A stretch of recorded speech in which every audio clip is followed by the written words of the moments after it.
Hello and welcome to Conversations With, our monthly series of informal and enlightening conversations between the leading edge teacher and author, Jim Self, and some of today's most progressive and connected teachers, channels, and authors. Now, here's our host, Jim Self. Hello, welcome. Very nice to be here with you.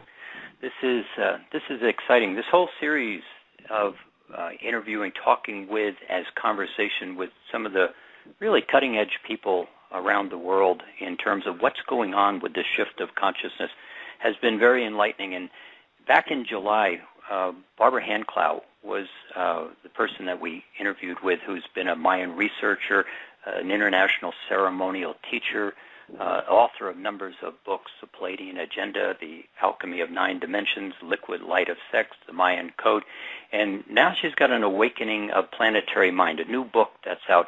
And so when we talked with Barbara back in July, one of the things that we were focusing on, because she's a Mayan calendar researcher also and a great astrologer, is what does this all mean? And back in mid-March, Carl Kalman's work with regard to the Mayan calendar coming to an end in October, we talked with Carl in March, and then we talked with Barbara in July. And that was a wonderful show. In fact, of all those shows we've done, this one is the one that most people have been referring to. So we asked Barbara to come back and have another conversation now that it's January of 2012, and we're leading into some just very remarkable things. And so she was gracious enough to say yes, and there's a number of things that we want to talk about, but we want to talk about a little bit about Awakening of the Planetary Mind, the new book that she's brought out, and then we want to go into a number of other things that I think are going to be very fascinating, at least fascinating for me, because we're sitting in some of these really big changes. As of the moment, you're sitting in one of the biggest solar coronal mass ejections to hit the planet in many numbers of years. So let's see where we can go. So Barbara, welcome. It's really nice. Thank you very much for sharing this with me again, and it's wonderful to have you here. Well, thank you, Jim. And it's a joy to be here because I had one conversation with you already, and it was wonderful. And, you know, we get every intelligent conversation we can get, for sure. So, hi. Thank you. Thanks. It's, this whole shift, you've been playing with this Mayan calendar for a long time, and as of Carl's research, it really kind of came to a conclusion in October. And starting in October, November, December, we've been seeing lots of shifts. We've been seeing many of those hidden truths that have been undercover for a long time beginning to come to the surface. You're beginning to see male domination on the planet, all over the planet, wonderfully collapsing. And you're beginning to see a lot of opening concepts, new opportunities. And you talk about in your book, Awakening the Planetary Mind, you kind of go back to when all of this started, the kind of the fall of Atlantis and the floods and how we have forgotten so many things. And all of this really ties together quite nicely. So you want to just talk a little bit about how you see this year unfolding in relationship to the book and some of the things that you're now beginning to be aware of? Yeah, well, after doing research with Carl Kalman and then writing the Mayan Code, a book about his work, of course I was following his timing cycles extremely closely. And one of the things that really impressed me about all the different cycles that he was dealing with is the regional underworld, which is a 100,000-year cycle. The cycle after that is the historical period, which is 5,000 years long, and then the one after that is the industrial cycle, which is around 250 years. Then we have a technological cycle since 1999, and then another cycle in 2011, the final one. And so when we go back to this 100,000-year cycle, this is the period when we first are able to recognize our species, Homo sapiens, as a creature that's very, very much like us. And before that time, from the point of view of artistic consciousness and spiritual consciousness and mentality, even though the hominids and Neanderthals are very closely related to us, it's this shift 100,000 years ago that is of great interest to me, because this is when humans discovered art And this is when they discovered the connection with the soul and the connection with the divine. For example, this is when they first started burying their dead ritually with red ochre and ritualistic burial methods. And so the reason this period is so fascinating is that at this point, 100,000 years ago, we evolved pretty much through a series of cycles. But then around 12,000 years ago, our planet and our solar system went through a series of cataclysms, which caused our civilizational development to regress for a period of time. And so this period has always fascinated me because I've been a teacher for a long, long time. And one of the things that never made sense to me as a teacher is that I could see what people are really capable of, and yet what I was seeing people being able to access and understand and comprehend was much less than I thought they were capable of. And so in my own work, I developed a whole theory of what the human is actually capable of. And this cataclysm is a big piece of that because we also need to understand our regression. And then once this regression occurred in our species around 12,000 years ago, then we at that time became a multi-traumatized species, and we became a species that started to have to deal with fear and started to have to come from a sense of limitation. And this is what I believe we're waking up from, Jim. In other words, if we follow the 100,000-year cycle and then Kalaman's Mayan calendar cycle, I really honestly believe that in late fall 2011, November 2011, I actually believe that our mental, neuronal, emotional systems have now awakened again. And basically, most people just don't know what to do with this energy. The comprehension is so intense for them. Yeah, that's exactly my experience also. I don't get to talk about this that often, mostly by choice, but in my reality, my awareness of that fall of consciousness and that fall at Atlantean time is very conscious. And with that fall, it took about 5,000 years to actually occur when the Aryan races started to take over and dominate many of those that just believed in the natural cycles of things.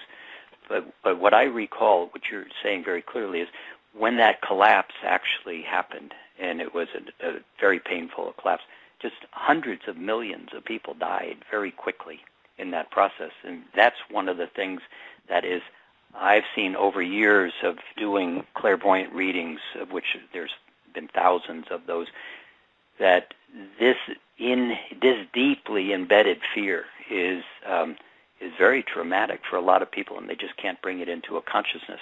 So this place at 2011 and what we're now beginning to experience with things like these magnetic changes, that fear is both being dissipated and beginning to be remembered. And that's where there's a lot of confusion, I think. Not pain necessarily in people's reality, but confusion.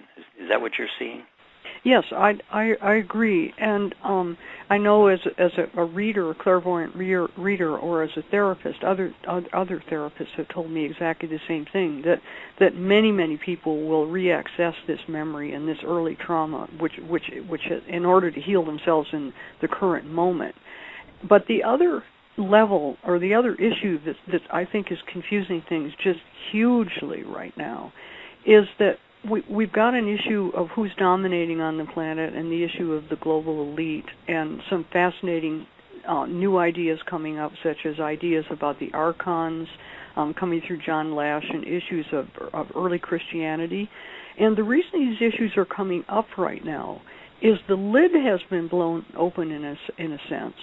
And these issues are coming up because the dominators, and first of all, let's identify the dominators. The dominators were just individuals who had more power and more strength and more ability than the people who had just been flattened by this series of disasters. And of course they came in and attempted to rebuild civilization and control.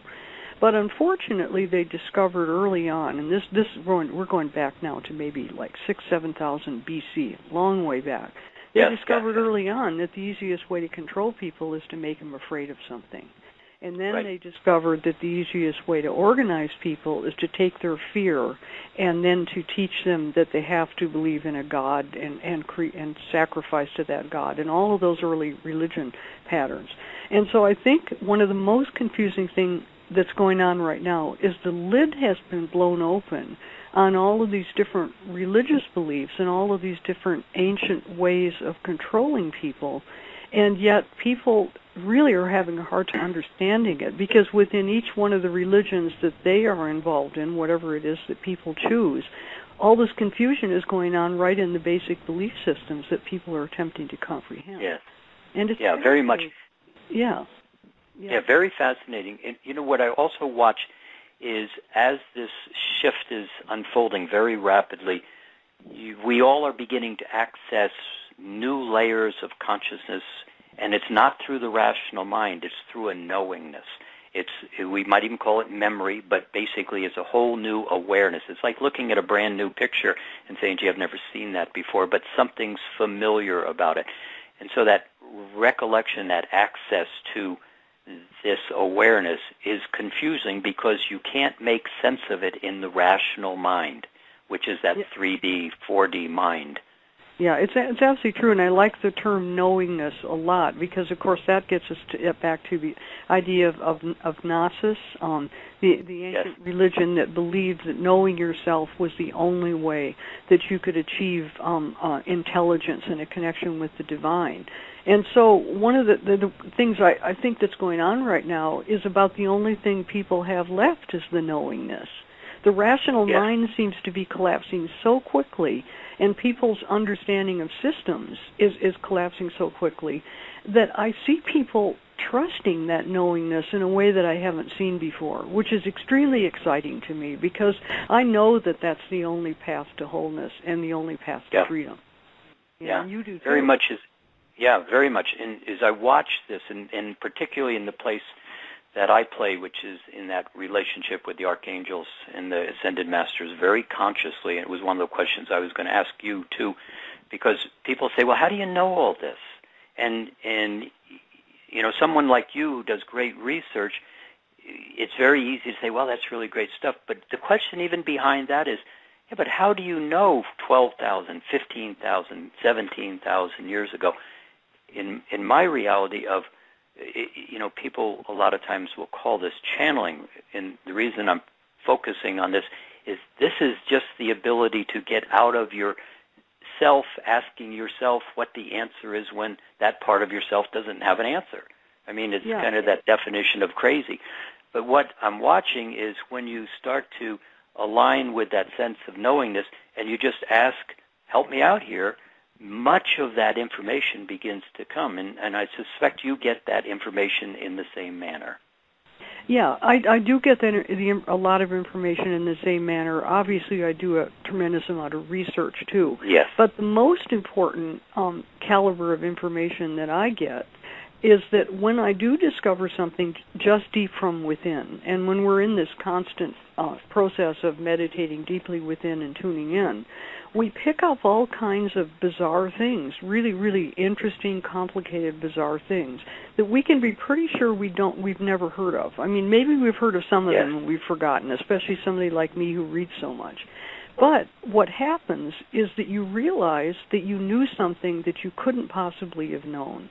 And if you can just stay with that, if you could just trust that, then what happens is the level of insight into the inner world just gets bigger and bigger and bigger. And then in my case, I'm working with a multidimensional system, 9-dimensional system. And the first dimension of that system is the iron core crystal in the center of our planet. And according to my system, the iron core crystal would be the same thing as what people call the Akashic records. In other words, it has all the information about everything that ever happened on this planet since the beginning of time.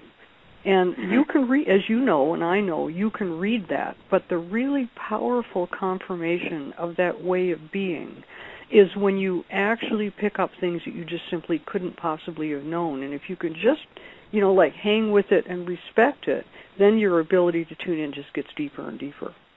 Yeah.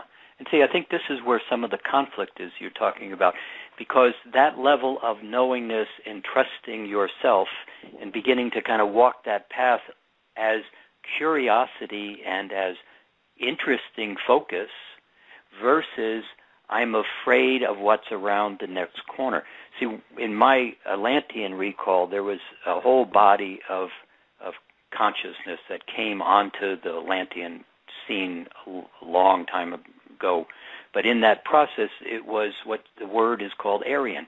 It was a grouping of consciousness that believed that if you put everything in its exact box and you had to do exactly what it was supposed to do, the world would be wonderful. And in a way, that's exactly what we do to great symphonies. We say, play that exact note at this time and the symphony will be spectacular. The challenge, though, was they came into it with power and control and domination to take over things. And that's a lot of those memories that are in people's past. So as those early religions started up, as you said very accurately, teaching fear and control, and you have to do this, and if you don't do this, that thing around the corner is going to bite you in the butt. That fear and that confusion is what people are starting to bump into and begin to release as we go forward in this year. Would that be accurate from your point of view? Yeah, and I'd love to get into a little bit more of a definition of who you actually think these beings are, because I actually have a different spin on it. But I would like to put even a third spin on it, which is not really my own spin. I've been J.B. Dallaire, back to Awakening the Planetary Mind for a minute. Awakening the Planetary Mind is based on the research of two Oxford scientists, J.B. Dallaire and D.S. Allen. And D.S. Allen is no longer with us. But when D.S. Allen was with us as a science historian, he did a tremendous amount of work that he called the Dragons of Chaos. And now J.B. Dallaire was given his library when he died, and J.B. Dallaire is slowly but surely bringing that work forward for us. And fortunately for me, Dallaire has been keeping me informed on where he's going. And the most fascinating place that he's going into in relationship to Awakening the Planetary Mind is he and Allen basically believe that all of these stories of dragons and evil beings and controlling entities that have affected us, they're actually working with the idea that those are actually all beings and entities coming out of the cataclysm. In other words, like when you talk about the dragon, it's actually the Vela supernova, for example, regarding the scientific cause of the cataclysm. And so this is an extremely interesting idea, and of course my field is consciousness. I'm not a scientist. And so I take it right to consciousness, and I think that in the cataclysm, I think the explosion, because, see, it affected every planet in the solar system. The reason Uranus is flipped on its side 90 degrees, and the reason that Mars has a weird motion to it, every planet has an anomaly that it absolutely should not be there if this solar system had not been disturbed. And then, of course, as you know, each one of those planets represents a part of our archetypal consciousness, like Mars represents male power and Venus female receptivity. But the idea would be that in that traumatic event, these emotional responses to it on the part of the people who survived it, and also the past life memories of the people who died in it, that what was born in that experience was this sense of these fearful beings. And I think it's another interesting spin on where this idea comes from, because then, of course, anybody who was around in 7,000 or 8,000 BC who had any power, or 5,000 BC, could then just take those archetypal ideas, create religions, like Revelation in the Bible, for instance, just filled with stuff about dragons and evil beings and all this kind of stuff. And then once you get that whole idea going, the point I'm trying to make, Jim, is that there actually may be a physical basis for the creation of these ideas originally that then immediately became mythological, metaphorical, and allegorical. And then once it becomes non-physical, it's harder to get a hold of what it actually is. And then it becomes something that starts to float in our minds. Yeah. When generations, it only takes 2 generations to lose an entire language if a dominant force says, don't speak the language, and there goes the history in addition. And so, all you can rely on is the stories and the theoretical myths, but so many of those theoretical myths are practical applications or real stories if you can go back far enough and all of a sudden you find them literally. I think that's one of the things that you're talking about here in in Awakening the Planetary Mind is the reality of a lot of those stories being realities. And I think just pointing people's attention to it is going to begin to turn on a lot of memory, wonderful memory to a great extent. It doesn't all have to be uncomfortable memory. If you enjoyed this episode of Conversations With, join Jim Self on the third Tuesday of every month on the Awakening Zone Network for more stimulating discussions with leading-edge teachers, authors, and channels. If you're looking for free tools for your personal and spiritual growth, if you want to be who you came here to be, visit masteringalchemy.com, where you can learn more about Jim, his work, and future guests on this show. We also have a Facebook fan page, Mastering Alchemy with Jim Self. Our theme song is Hands of Love by Barry Goldstein. May you experience laughter and grace on your journey